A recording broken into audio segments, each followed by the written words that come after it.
Despite a ceasefire which should have come into force early this morning, the sounds of war could still be heard later in what was the KRAJINA Bosnia border. Croatian forces, which had boasted that their offensive was over on Monday, still had pockets of resistance to clear. At the same time, they showed off the vast range of weapons and equipment they'd either captured from the KRAJINA forces, well supplied from the armourers of the former Yugoslavia, or which had been surrendered.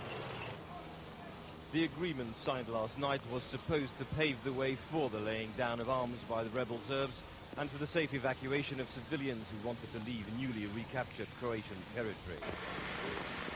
The fact that virtually every Serb did want to take up that option was this afternoon shown by the beginning of an apparently endless stream of refugees' vehicles. There were said to be nearly 40,000 people trapped in the last area of resistance. They were formed into a convoy policed by Croatian forces and led along a selected route through the heart of Croatia, eastwards towards Serbia.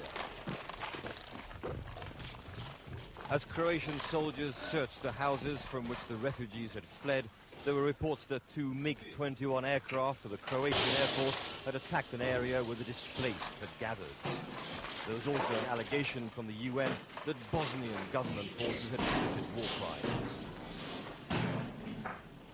There were some reports from the Danish soldiers of witnessing 5 handicapped old people, one of them in wheelchair, who were executed.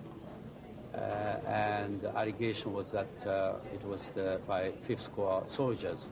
But it was witnessed in the middle of fighting, and we are trying to verify whether this is absolutely true or not. Mr. Akashi has been too quick to facilitate ethnic cleansing in Bosnia, in Serbia, and then too quick to accuse the victims of crimes themselves. I think if he can't confirm it 100%, he should. That's the way these things are done properly. The total number of civilian lives claimed by the conflict won't be known for a long time. Here, just one body unburied outside a deserted Serbian farmhouse. Mile after desolate mile, that's the scene in the villages abandoned by the fleeing Serbs. The signs of their hasty departure are everywhere. Parts of the uniform of a Serbian fighter are laid out on one porch while a Croatian policeman searches the house. The KRAJINA army was made up of local people. In a war like this, there's no distinction between those who carry arms and those who used to work the fields. The soldier could take off his uniform and join his family as a refugee. Outside, more Croatian troops speed south to the area where a Serb unit was still said to be holding out this morning amidst thousands of refugees. Although there's the look of triumph on the soldiers' faces, the first casualty figures for their army were published today. 118 killed, 620 wounded, say the Croats. But now there's peace in most areas of what was KRAJINA. People are beginning to return to their shattered homes. Mariana Bobinac, her husband and father, were 3 of the tens of thousands of Croatians driven from their homes here 4 years ago. They were refugees until yesterday. Mariana has found nothing but rubble. Everything which could be moved was looted from her house.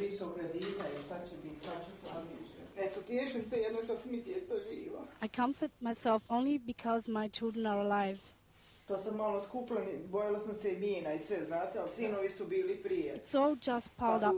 I was afraid of explosives, but my sons were here before and I checked it out.